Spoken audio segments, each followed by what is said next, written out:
आप सभी का मेरे चैनल सरल विज्ञान में बहुत बहुत स्वागत है। प्लीज़ मेरे चैनल को सब्सक्राइब करना, लाइक करना और शेयर करना ना भूलें। हेलो एवरीवन, कैसे हो आप सब। मेरे इस वीडियो को आने में काफ़ी टाइम लग गया।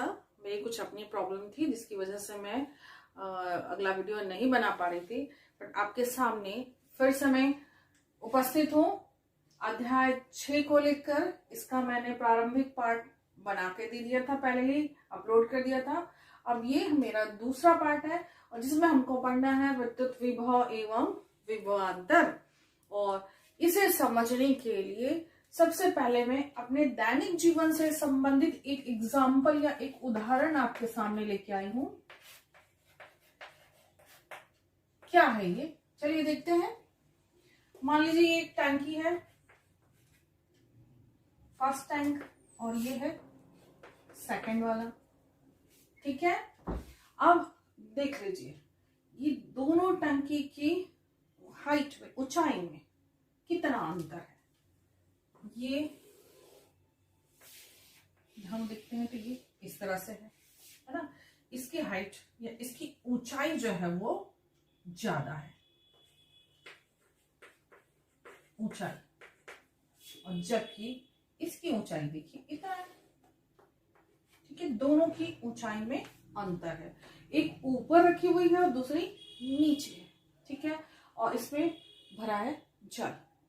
ठीक है, तो जल के प्रवाह की क्या दिशा होगी, जल कहां से कहां बहेगा, ये हमको कैसे पता चलेगा।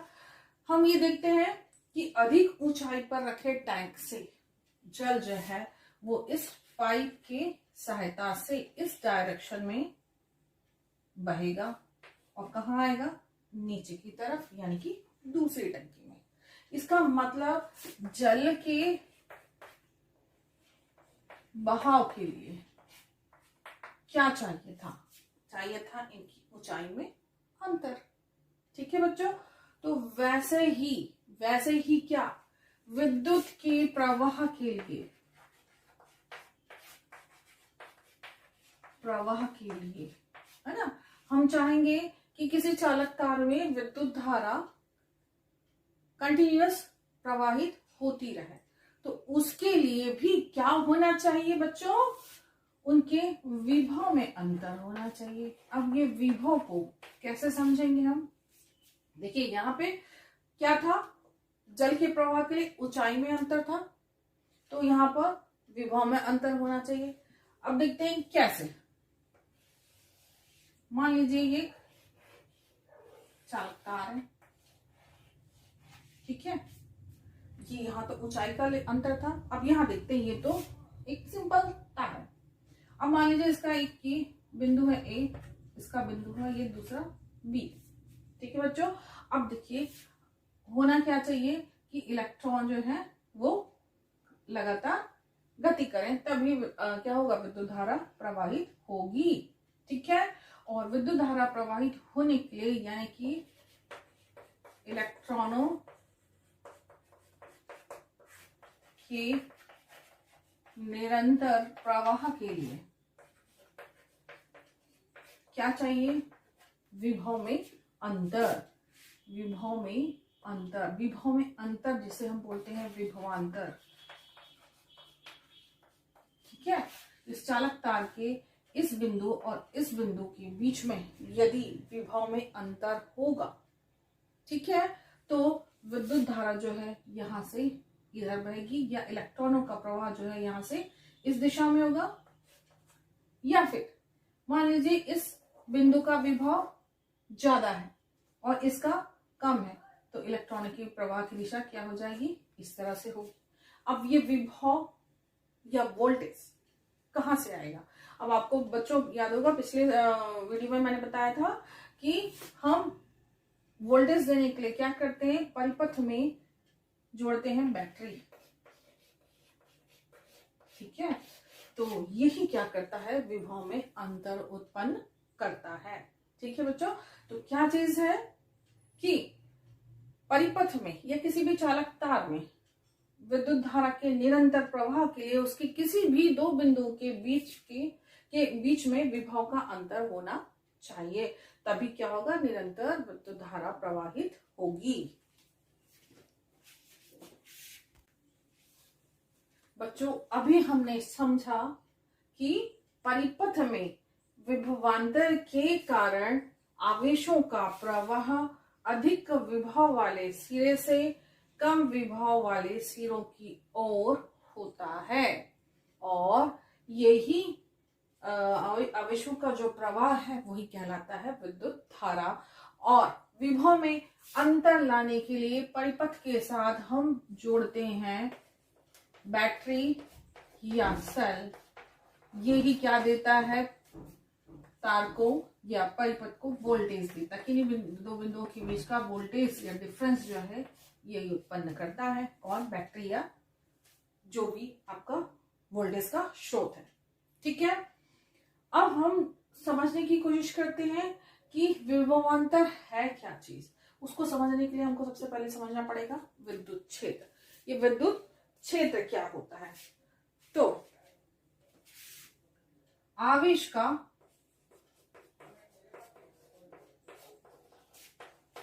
वह क्षेत्र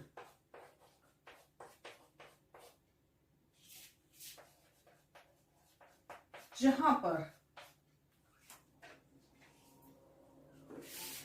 कोई धन आवेश रखने पर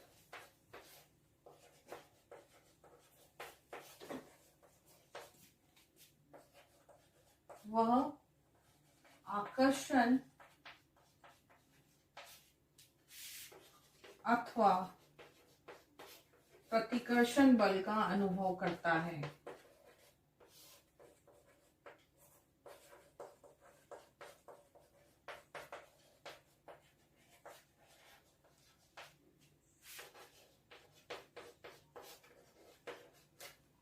है, ये तो मैंने यहाँ पे लिख दिया।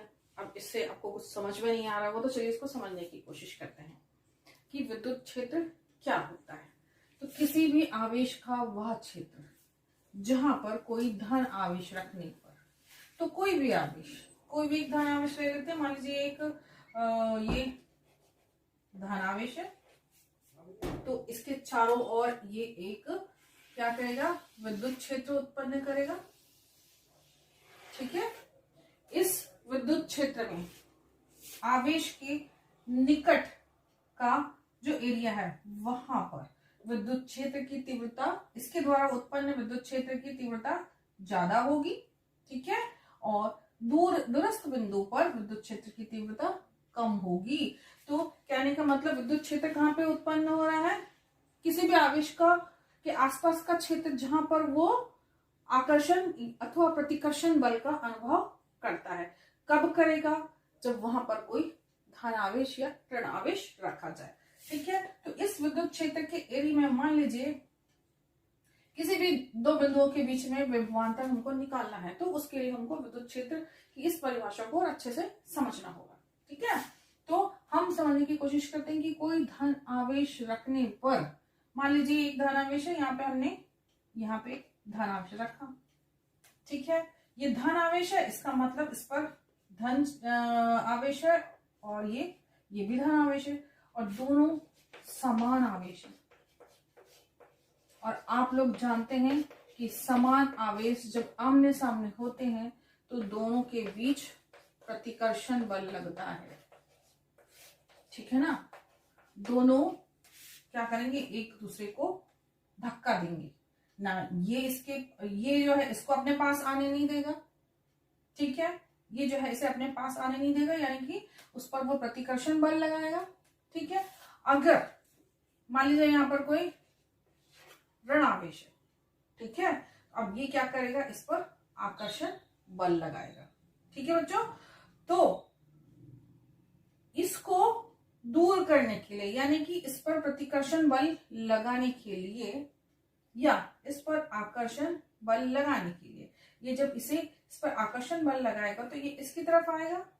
इसके लिए इसके द्वारा कुछ कार्य किया जाएगा। यहां पे क्या होगा, कार्य किया जाएगा। ठीक है ना, और यही कार्य कहलाता है विभवांतर। बच्चों चलिए हम विद्युत क्षेत्र की तीव्रता की परिभाषा पहले समझ लें। विद्युत क्षेत्र समझा हमने, उस विद्युत क्षेत्र से हमने विभवांतर को समझने की कोशिश की। ठीक है, तो विद्युत क्षेत्र की तीव्रता क्या होती है? भी मैंने बताया कि कोई भी इकाई धन आवेश, ठीक है, वो अपने चारों ओर एक विद्युत क्षेत्र उत्पन्न करता है। ठीक है, जहां पे उस क्षेत्र में आवेश के निकट का जो बिंदु है वहां पर विद्युत क्षेत्र की तीव्रता ज्यादा होती है, दूर जाने पर विद्युत क्षेत्र की तीव्रता कम होती है। ठीक है, तो हम इस विद्युत क्षेत्र की तीव्रता को कैपिटल ई से प्रदर्शित करते हैं। अब इसकी परिभाषा को समझने की कोशिश करते हैं कि किसी विद्युत क्षेत्र में किसी बिंदु पर एकांक धन आवेश को रखने पर वह जितने बल का अनुभव करता है वह उस बिंदु पर विद्युत क्षेत्र की तीव्रता कहलाती है। ठीक है बच्चों, याद रखिएगा यहाँ पर वह बल का अनुभव करता है। ये बल आकर्षण अथवा प्रतिकर्षण बल भी हो सकता है। आपको पता है बल को हम F से प्रदर्शित करते हैं। ठीक है, तो ये जो बल है, चलिए हम इसको सूत्र में कन्वर्ट करते हैं। विद्युत क्षेत्र की तीव्रता यानी कि ई बराबर क्या होगा?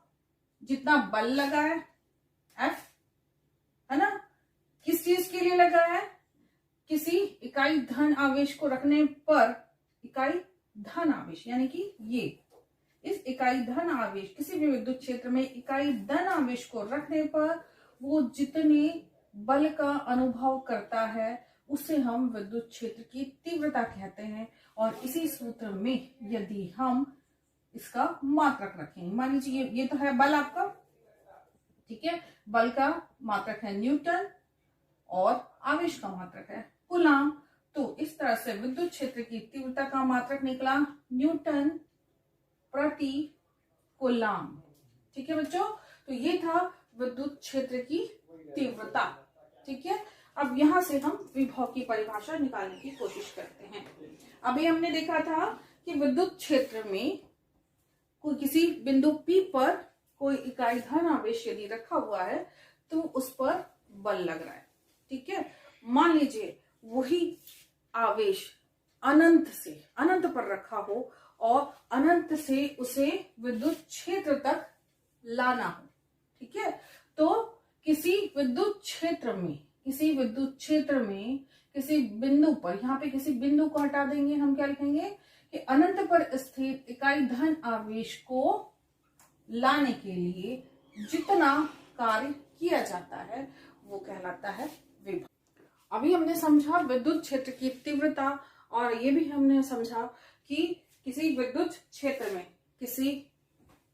क्षेत्र में इकाई धन आवेश को उस किसी बिंदु तक लाने के लिए किया गया कार्य जो है वो विभव कहलाता है।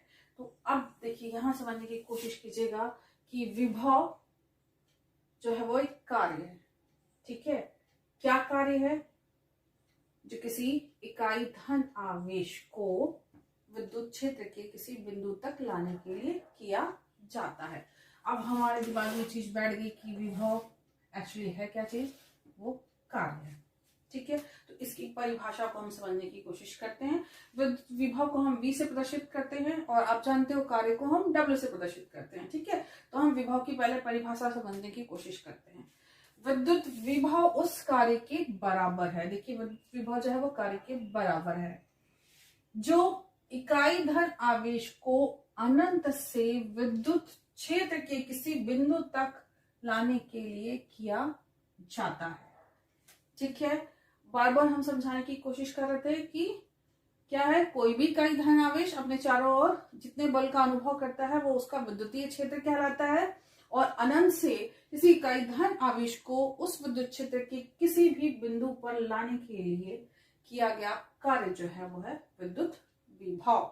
ठीक है, तो विभव बराबर क्या होगा? इसमें एक चीज आई है कार्य, ठीक है, कार्य, और दूसरा आया है आपका आवेश। ठीक है, तो विभव बराबर कार्य बटा आवेश। तो कार्य के लिए हम लिखेंगे W, आवेश के लिए लिखेंगे Q। तो V बराबर क्या होगा? V बराबर W/Q। अब हम इसका मात्रक निकालने की कोशिश करते हैं। ठीक है, तो कार्य का मात्रक जो है, देखिए यहाँ पे लिखेंगे हम, कार्य का मात्रक होता है जूल और आवेश का मात्रक होता है कूलम। ठीक है, तो यहां पर विभव का मात्रक क्या निकला?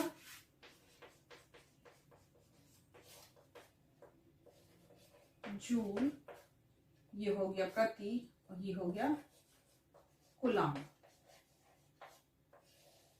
ठीक है, जूल प्रति कूलम, और ये जूल प्रति कूलम जो है वो बराबर होता है एक वोल्ट के, और वोल्ट जो है वो विभव का SI मात्रक है। ठीक है, एक वोल्ट जो है वो जूल प्रति कूलम के बराबर होता है। इसका मतलब ये हुआ कि क्या चीज, कि एक जूल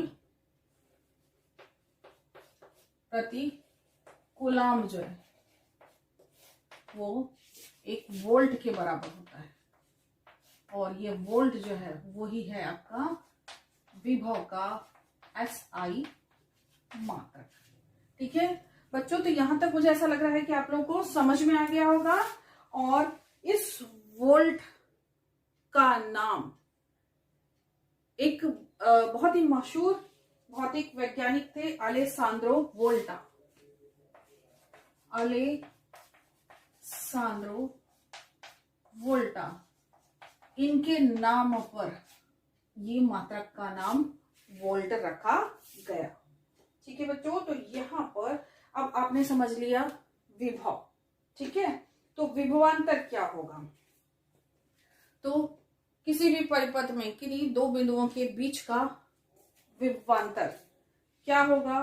कार्य की वह मात्रा होगी जो किसी धनात्मक आवेश को एक बिंदु से दूसरे बिंदु तक लाने के लिए किया जाएगा।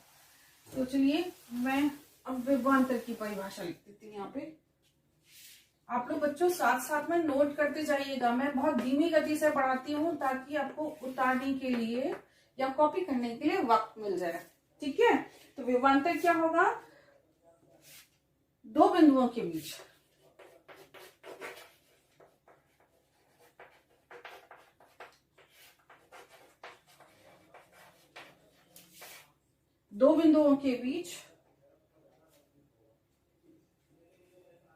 विभवांतर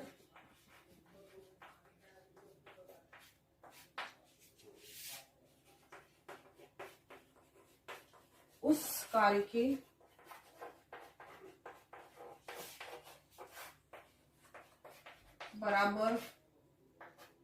बराबर होगा जो किसी धनात्मक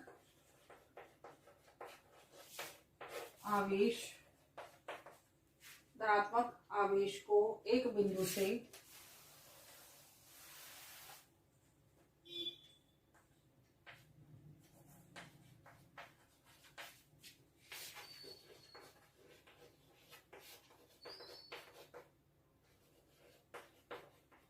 दूसरे बिंदु तक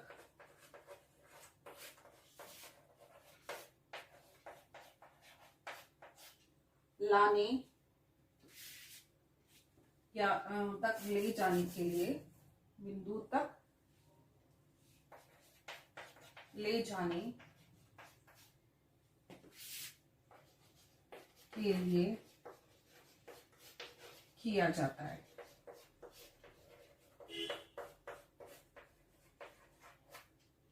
ठीक है, तो ये है विभवांतर की परिभाषा।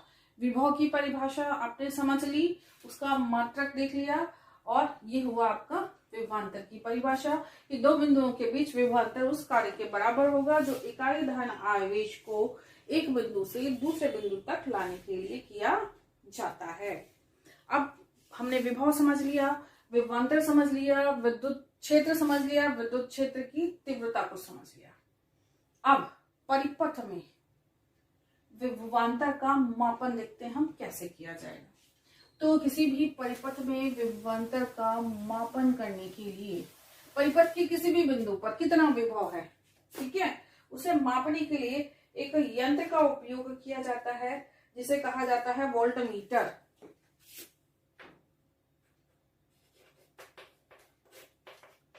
वोल्टमीटर, ठीक है। इसकी सहायता से परिपथ के किसी भी दो बिंदुओं के बीच का विभव या विभवांतर ज्ञात किया जाता है, ठीक है। और परिपथ में इसे हमेशा समांतर क्रम में जोड़ा जाता है।